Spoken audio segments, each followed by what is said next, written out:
प्रणाम। काफ़ी लंबे समय के बाद हम मिल रहे हैं आज।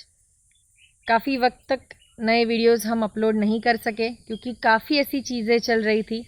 आश्रम में काफ़ी अच्छे प्रोग्राम्स चल रहे थे, तो वो सारा बिज़ी शेड्यूल चल रहा था हमारा।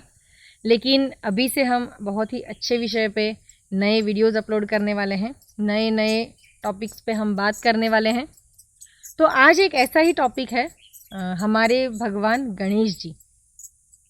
तो वैसे तो हम गणेश जी की काफ़ी सारे मंत्र की आराधना साधना करते हैं, लेकिन सबसे ज़्यादा प्रिय और काफ़ी लोग जो रोज़ जिस चीज़ का स्मरण करते हैं वो है गणेश जी का अथर्वशीर्ष। काफ़ी हमारे महाराष्ट्रियन समाज में तो ऐसे लोग भी हैं जो रोज़ स्नान करते समय गणेश जी की आराधना करते हैं, यानी अथर्वशीर्ष का पठन करते हैं। कुछ लोग अथर्वशीर्ष सीखते भी हैं कि कैसे उसे बोलना है, कैसे उसके उच्चारण करने हैं। ऐसे बहुत सारी चीज़ें लोग अपने घर में करते रहते हैं। आप सभी जानते हैं कि गणेश जी, अगर कोई पूजा हो या फिर कोई मंगल कार्य हो तो सबसे पहले हम गणेश जी की साधना करते हैं, आराधना करते हैं, पूजा करते हैं। वैसे माना तो जाता है कि गणेश जी बुद्धि के दाता हैं, लेकिन वे विघ्नकर्ता भी हैं। यानी अगर हम भक्तों पे कोई संकट आता है या फिर कोई परेशानी में भी अगर हम पड़ जाते हैं तो ऐसे में से अगर हमें बचाने की ताकत कोई देता है तो वो है हमारे गणेश जी। तो गणेश जी का जो अथर्वशीर्ष है उसका काफ़ी लोग मुझे पूछते हैं कि उसका क्या हम अनुष्ठान कर सकते हैं। तो जी हाँ, जैसे हम गणेश जी के मंत्रों की साधना करते हैं, उनके मंत्रों का अनुष्ठान करते हैं, वैसे ही अथर्वशीर्ष का भी हम अनुष्ठान कर सकते हैं। अथर्वशीर्ष अगर आप देखेंगे तो संस्कृत में इसे पठन करना ज़रूरी है। काफ़ी लोग पूछते हैं कि क्या संस्कृत में ही इसे पढ़ना चाहिए। तो अगर आपको संस्कृत में नहीं आता है तो हिंदी में भी मिलता है, तो वैसे में भी आप उसको पढ़ सकते हैं। लेकिन अगर संस्कृत में आप इसका पठन करते हैं या उच्चारण करते हैं तो अच्छे से उसे पहले सीख लीजिए, क्योंकि जैसे आप उच्चार करेंगे वैसे ही उसके वाइब्रेशंस आपको मिलने वाले हैं। तो अच्छे से सीख लीजिए कि अथर्वशीर्ष कैसे बोलना है। अथर्वशीर्ष में अगर आप देखेंगे तो गणेश जी की स्तुति की हुई है। उसमें सबसे पहले बताया गया है कि गणेश जी हमारे जो चक्र है उसमें मूलाधार चक्र के देवता मानी गई है, जहाँ पे सबसे ज़्यादा ऊर्जा रहती है, जहाँ से कुंडलिनी जागृत होने की संभावना है, ऐसे ही जगह हमारे गणेश जी विराजमान है। ऐसा माना जाता है कि जब मूलाधार चक्र ओपन होता है या फिर मूलाधार चक्र कार्यरत होता है तो सबसे ज़्यादा ऊर्जा मिलती है, हमारा मन शांत होता है, हमारा मस्तिष्क यानी हमारे सहस्त्रार चक्र जो है वो ज़्यादा एक्टिवेट होने लगता है। तो ऐसे ही मूलाधार चक्र के जो स्वामी हैं हमारे गणेश जी, इनका अगर हम अथर्वशीर्ष बोलते हैं तो उससे भी हमें ज़्यादा से ज़्यादा फ़ायदे होते हैं। तो क्या क्या फ़ायदे होते हैं हमें अथर्वशीर्ष का पठन करने से? तो अगर आप रोज़ सुबह स्नान करते हैं तो स्नान करते समय अगर आप अथर्वशीर्ष बोलते हैं तो उससे आपकी आंतरिक शुद्धि होती है। आंतरिक शुद्धि होना यानी क्या? तो अगर हमारे शरीर में कोई विषाणु है या फिर कोई वायरस भी है तो वो अपने आप बाहर निकलने लगते हैं, हमें उससे प्रोटेक्शन मिलता है, एक अलग ताकत होती है और आंतरिक शुद्धि होने लगती है। दूसरा इसका महत्व ये है कि हम धीरे धीरे हमारा मन हो या फिर हमारा मस्तिष्क हो वो शांत होने लगता है, हमारी बुद्धि तेज होने लगती है, नए विचार हमें आने लगते हैं, अच्छी सोच होती है। अगर कोई विद्यार्थी है जो स्टडीज़ कर रहे हैं, अगर वे अथर्वशीर्ष का पठन करते हैं या फिर उच्चारण करते हैं तो उनकी बुद्धि ज़्यादा तेज होने लगती है। जो भी वे पढ़ते हैं, जो भी वे सुनते हैं, वो सारा उन्हें वैसे के वैसा याद रहने लगता है, लेकिन वो धीरे धीरे होगा। जैसे आप अथर्वशीर्ष का पठन बढ़ाएंगे, जैसे आप उसके अनुष्ठान करेंगे, वैसे धीरे धीरे आपका सहस्त्रार यानी हमारा जो मस्तिष्क का चक्र है वो धीरे धीरे एक्टिवेट होने लगता है, आईक्यू लेवल बढ़ता है, विचारों की क्षमता बढ़ती है, पॉजिटिव विचार यानी सकारात्मक ऊर्जा आप अपनी तरफ खींचने लगते हैं। आंतरिक जो सकारात्मक ऊर्जा होती है वो भी धीरे धीरे बढ़ने लगती है। जैसे जैसे आप अथर्वशीर्ष का पठन शुरू करते हैं वैसे वैसे आपके घर में सकारात्मक ऊर्जा बढ़ती है, आपके परिवार में जो व्यक्ति हैं उन्हें भी वो ऊर्जा मिलती है, धीरे धीरे उनके भी विचार बदलने लगते हैं, आपकी जो भूमि है वो भी शुद्ध होने लगती है। तो ऐसे ये गणेश जी की स्तुति, ये जो अथर्वशीर्ष है वो हर एक किसी ने पढ़ना चाहिए, उसका उच्चारण करना चाहिए, पठन करना चाहिए। ऐसा कुछ नहीं है कि सिर्फ पुरुष वर्ग ही कर सकते हैं या फिर सिर्फ विद्यार्थी ही कर सकते हैं, ऐसा नहीं है। महिलाएं भी इसका उच्चारण कर सकती है, पठन कर सकती है, अनुष्ठान कर सकती हैं, और पुरुष वर्ग हर कोई व्यक्ति अथर्वशीर्ष बोल सकता है। ऐसा कुछ नहीं है कि इन्हें बोलना है, इन्हें नहीं बोलना है, ऐसा कुछ नहीं है। हर व्यक्ति गणेश जी की साधना और आराधना कर सकते हैं। तो अगर आप ये अनुष्ठान करना चाहते हैं अथर्वशीर्ष का, हर महीने में 2 चतुर्थी आती है। जो कृष्ण पक्ष में आती है वो है संकष्ट चतुर्थी, और शुक्ल पक्ष में जो आती है वो विनायक चतुर्थी। तो विनायक चतुर्थी के दिन हमें ये अनुष्ठान करना है। एक दिन का ही अनुष्ठान होता है ये। इस दिन आप अच्छे से शुचिर्भूत होके यानी स्नान करके अच्छे से तैयार हो जाइए।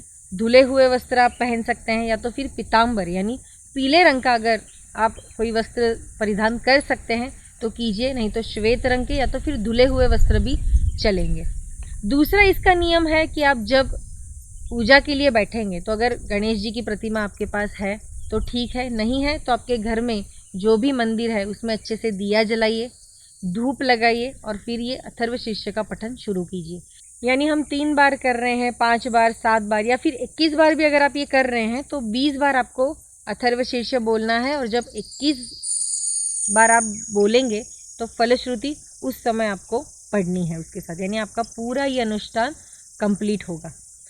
भोग क्या चढ़ाना है तो आप सभी जानते हैं कि हमारे गणेश जी को तो मोदक बहुत ही प्रिय है, लेकिन अगर हर समय आप ये करना आपको संभव नहीं है तो अच्छे से नारियल लीजिए, उसमें गुड़ मिक्स कीजिए और फिर वही हमारे गणेश जी को भोग लगाइए। वो भी अगर आपको संभव नहीं है तो दूध शक्कर दिखा सकते हैं या फिर सिर्फ शक्कर भी दिखा सकते हैं। जैसे ही आपका ये अनुष्ठान पूर्ण होगा उसके बाद आप वो प्रसाद खुद ग्रहण कीजिए और बाकी आपके जो परिवार वाले हैं उन्हें भी थोड़ा थोड़ा प्रसाद दीजिए। अगर हो सके तो उस दिन अगर आपको जैस्मिन का यानी जिसे हम मराठी में जास्वंद कहते हैं उसका फूल मिलता है तो वो चढ़ाइए। अगर आपको दर्भ मिलता है या फिर दुर्वाएं मिलती हैं या तो फिर जो भी गणेश पत्री हम चढ़ाते हैं उसमें शमी है, फिर पीपल का पत्ता है, बरगद का वृक्ष आता है उसमें, तो कोई भी अगर 21 पत्री आपको मिलती है या फिर थोड़ी कम मिलती है, 21 नहीं मिल पा रही है, 2-4 पत्री आपको मिलती है तो वो भी आप चढ़ा सकते हैं गणेश जी को।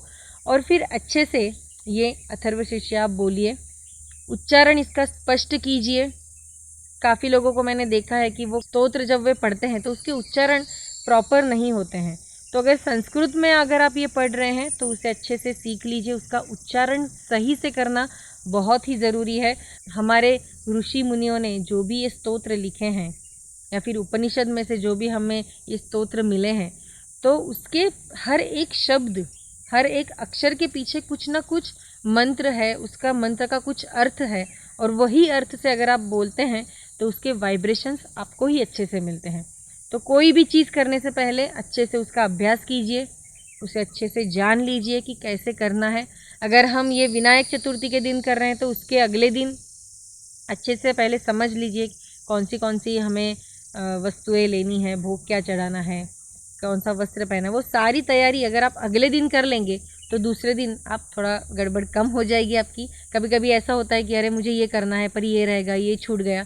अगर ये जो सारी चीज़ें मैंने आपको बोली है उसमें से आपको अगर कुछ भी नहीं मिलता है तो परेशान नहीं होइएगा। अच्छे से स्नान कीजिए, अच्छे से आप आसन लगाइए और सिर्फ अथर्वशीर्ष भी अगर आप बोलते हैं 1 बार, 3 बार, 5 बार, जितना आपको वक्त मिलता है उसमें, तो भी बहुत बड़ी बात है। अच्छे से आपको उसका भी अच्छे से रिजल्ट मिलता है। बस श्रद्धा से और विश्वास से ये चीज़ करना है। कुछ लोग ऐसा पूछते हैं कि अगर मैं रोज़ पढ़ूँ तो बहुत ही उत्तम है। अगर रोज़ आप अपने बच्चों को या फिर आप खुद भी अपने घर में अथर्वशीर्ष बोलते हैं, ज़ोर से भी बोल सकते हैं, ऐसा नहीं है कि मन में ही बोलना है। अगर ज़ोर से बोलते हैं तो घर का वातावरण भी शुद्ध रहता है। अगर छोटे बच्चे हैं तो वो भी सुनेंगे, उनके ऊपर भी अच्छे से संस्कार होंगे, वे भी धीरे धीरे आपके साथ बोलना शुरू करेंगे और उन्हें भी वो चीज़ का फ़ायदा हो।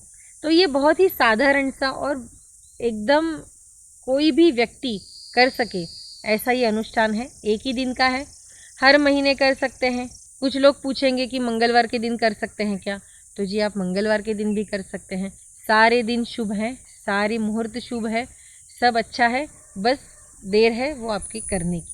तो अच्छे से मन प्रसन्न रख के आप ये गणेश जी की आराधना कीजिए, अनुष्ठान कीजिए और फिर मुझे बताइए कि आपको उससे क्या फ़ायदा हो रहा है।